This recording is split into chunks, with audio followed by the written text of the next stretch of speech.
안녕하십니까. 주요 국내외 뉴스를 통해서 주식 투자의 포인트를 살펴보는 크로스체크 이데일리 이정훈입니다. 저희 준비한 기사 좀 보시겠습니다. 어제 문재인 대통령이 그동안 계속 사회적 압박이 있었던 특별 재난 지역을 대구와 일부 경북 지역에 선포를 했는데요. 관련해서 어떤 좀 변화들이 있을지 내용을 살펴보시겠습니다.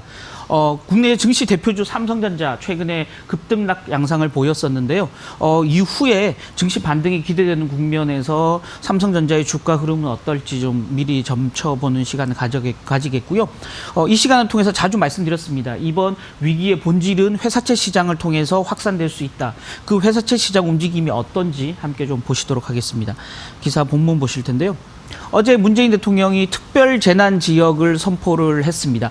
그동안 특별 재난 지역은 주로 산불이라든지 건물 붕괴라든지 특정한 그런 어떤 자연적 재난 중심으로 선포가 됐다면 감염병을 매개로 한 특별 재난 지역 선포는 역사상 처음으로 있는 일이다라는 겁니다. 그만큼 지금 대구와 경북에 퍼지고 있는 코로나19 사태 또 그에 따른 사회 경제적 여파가 굉장히 커지고 있다라는 점을 잘 반영하는 그런 어떤 조치였다라고 볼 수 있을 것 같습니다.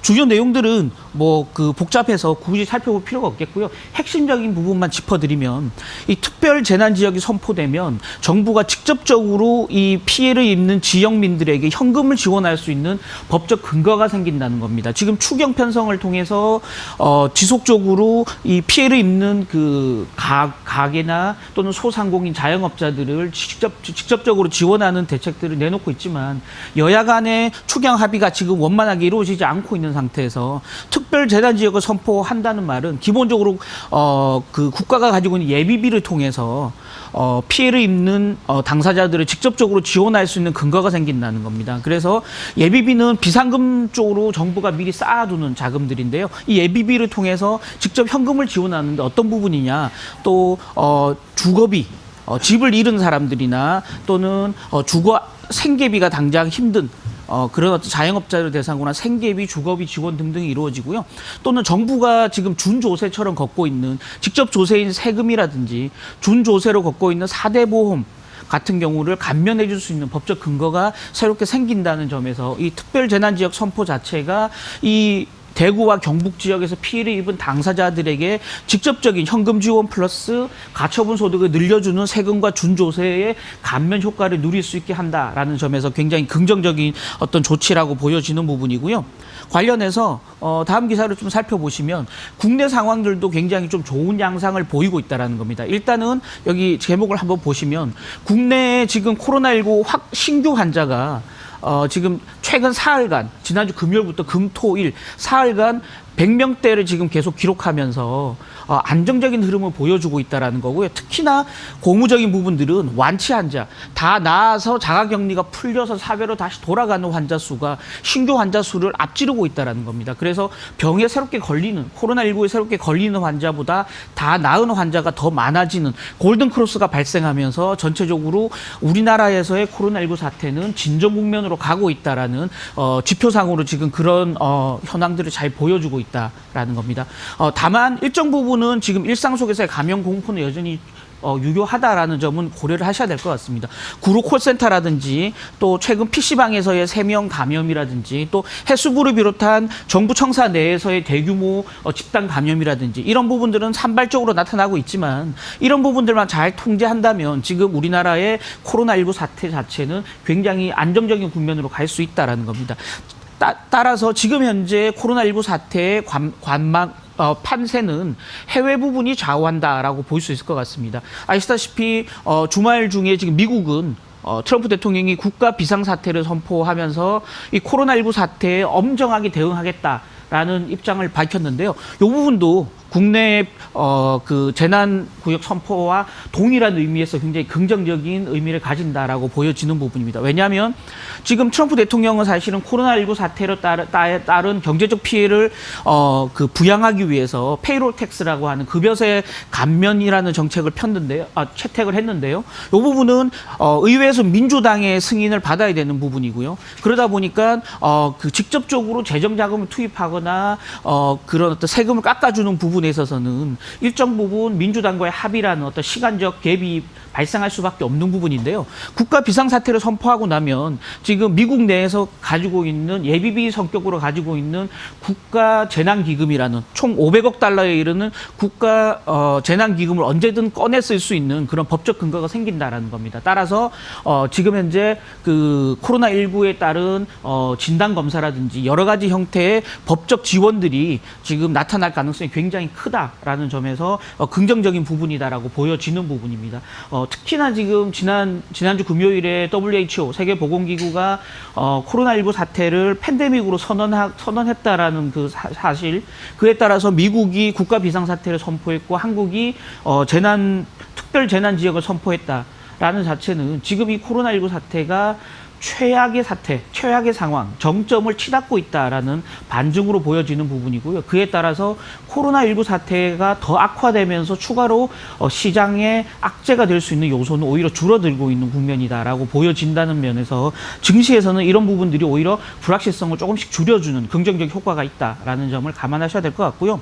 특히나 지금 말씀드렸듯이 국내에서는 코로나19 사태 확진 환자를 기준으로 한 골든크로스가 발생하고 있기 때문에 해외에서의 그 확진자 증가수, 사망자 증가수, 또 그에 따른 해외 각국의 대응책을 살펴보시면서 국내의 그 시장 안정 가능성을 좀 모색해보는 전략이 필요한 시점이다라고 좀 말씀드릴 수 있을 것 같습니다. 그와 관련해서 국내 대표주인 삼성전자 얘기를 좀 같이 해봐야 될 것 같은데요. 삼성전자 지금 굉장히 롤러코스터를 타고 있는 상황입니다. 여기 주가 흐름을 보시면 꾸준히 우하향 곡선을 그리고 있지만 그 사이에 급변동하는 구간들이 나타나고 있다는 거죠. 지난주 금요일만 해도 장 초반에 코스피가 8% 넘는 하락을 할 때 삼성전자 역시 주가가 6% 넘게 빠졌다가 장중에 플러스로 돌아섰고 또 종가 기준으로는 2% 가까이 2% 약간 넘는 수준으로 주가가 하락했었는데요. 이렇게 삼성전자가 빠른 어떤 주가 급변동을 보이고 있는 양상에는 외국인들의 지속적인 매도가 영향을 좀 미치고 있고요. 그에 따라서 외국인의 또 내놓는 매도 물량을 개인들이 다 받아내고 있다. 그러나 삼성전자가 국내 대표 주식이라는 그 어떤 지위 때문에 전체적으로 많이 흔들린, 지수에 따라 흔들린 양상을 좀 보이고 있다는 건데요. 증권가에서는 여전히 삼성전자에 대해서 낙관적인 전망을 좀 하고 있다는 겁니다. 지난 달 24일 이후 외국인들은 지금 4.7조, 거의 5조 원 가까운 자금을 삼성전자 주식을 순매도하고 있는 상황인데요. 과거 매도 규모를 보면 외국인들이 삼성전자 주식을 팔 수 있는 거의 한계치까지 와 있다는 겁니다. 특히나 외국인들이 재작년부터 지속적으로 삼성전자를 매수한 구간들을 보면 평균 매수 단가가 한 4만 5천 원에서 4만 한 8천 원 정도 구간에 외국인들의 평균 매수 단가가 놓여 있다는 겁니다. 그에 따라서 주가가 여기서부터 여기보다 더 빠질 경우에는 지금까지 외국인들의 매도는 주로 차익 실현 매도였다고 한다면 앞으로 주가가 더 빠진다 그러면 외국인들도 손절매를 할 수밖에 없는 국면이다. 그 외국인들이 팔 수 있는 물량은 거의 다 나오고 있다는 겁니다. 따라서 개인 투자자들이 받아내고 있는 이 그 매수가 오히려 수급상으로 좀 긍정적인 효과를 줄 수 있다는 거죠. 그런 면에서 보면 삼성전자의 수급상으로는 더 나빠질 가능성은 별로 없다라고 보여지는 부분이고요. 오히려 실적이라든지 또는 D램 경기라든지 이런 부분이 오히려 더 긍정적으로 나타나고 있다는 겁니다. 1분기 삼성전자 실적 여전히 양호할 걸로 시장 컨센서스상 예상이 되고 있는 상황이고요. D램 가격 꾸준히 상승세를 보이고 있습니다. 어제 나왔던 그 시장 조사기관 전망을 보니까 지금 2분기의 D램 가격이 1분기에 비해서 10% 이상 상승할 것이라는 전망을 내놓고 있고요. 특히나 지금 이런 코로나19 사태로 인해서 재택근무가 늘어나면서 각 기업들의 서버 용량을 확충하려는 니즈가 늘어나면서 서버에 들어가는 D램 수요가 굉장히 빠르게 늘어나고 있다는 겁니다. 따라서 어제 나온 전망치를 보면 2분기 D램 가격은 한 10% 정도 상승하겠지만 서버용 D램 가격은 20%가 넘는 상승세를 보일 것이다 라는 게 지금 현재 시장 내의 관측이고요.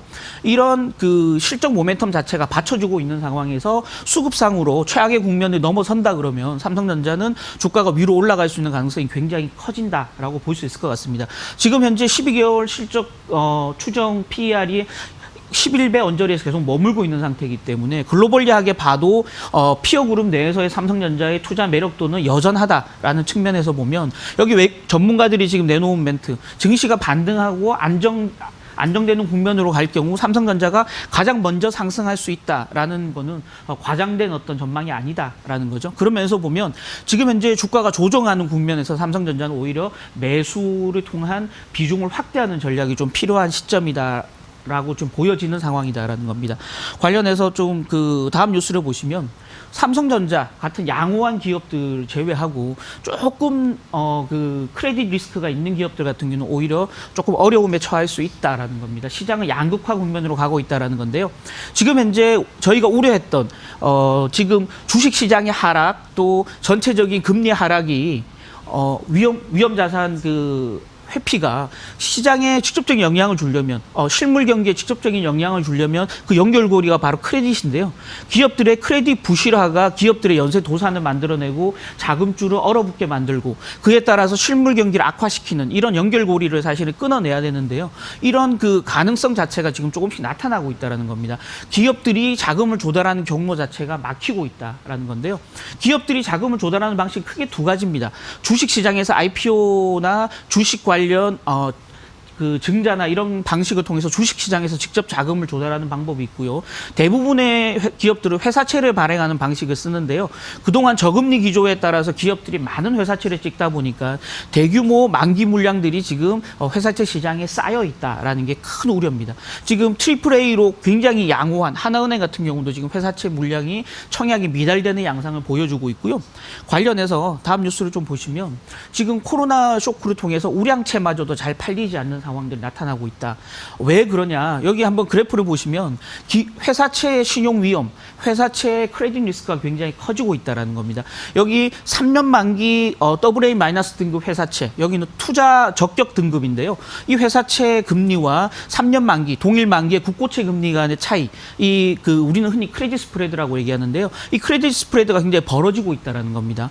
흔히 국가가 발행하는, 정부가 발행하는 채권 같은 경우는 디폴트 리스크가 거의 없기 때문에 원금을 언제든 회수할 수 있다는 점에서 굉장히 안전한 투자 자산이고요. 그에 반해서 기업들이 발행하는 채권은 그보다도 조금 더 프리미엄이 붙어야 되는 상황입니다. 따라서 국고채 금리보다는 회사채 금리가 무조건 위로 올라가는 상황인데요. 그 차이가 사실은 중요합니다. 지금 작년 10월만 해도 한 50bp 정도 되던 차이가 지금은 70bp가 넘어가는 상황으로 크레딧 스프레드가 굉장히 벌어지고 있다는 겁니다. 회사채를 통해서 자금을 조달하려면 더 많은 웃돈을 줘야만 회사채로 자금을 조달할 수 있는 상황에 처해 있다는 거죠. 그에 따라서 회사채 투자에 굉장히 어려움을 겪고 있다는 건데요. 여기 한번 보시면 지금 올 들어서 키움 캐피탈 같은 경우는 총 500억의 회사채를 찍으려고 했더니 경쟁률이 0.34대 1에 불과했다. 특히나 신용등급이 AAA 플러스로 투기 등급에 있다 보니까 굉장히 자금을 조달하기 어려운 상황이었다. 심지어는 A 레벨이라든지 AA 레벨에 있는 기업들조차도 1대1 제대로 된 청약 물량을 채우기 자체도 수월하지 않은 상황으로 지금 가고 있다는 건데요. 그에 비해서 만기 도래하는 원화채권 물량들은 굉장히 빠르게 늘어나고 있다는 겁니다. 지금 4월에만 해도 국내 기업들이 5조 원이 넘는 자금을 회사채 시장에서 리볼빙을 해서 자금을 지금 메꿔야 되는 상황이고요. 꾸준히 늘어나다가 특히 하반기로 가도 대규모 또 만기 도래 물량들이 계속 돌아온다라는 점에서 보면 이 회사채 시장의 자금 경색, 크런치 상황이 언제 해소되느냐가 지금 우리 기업들의 어떤 자금 조달 또 돈줄을 쥐고 있는 핵심적인 변수다라고 보여지는 거고요.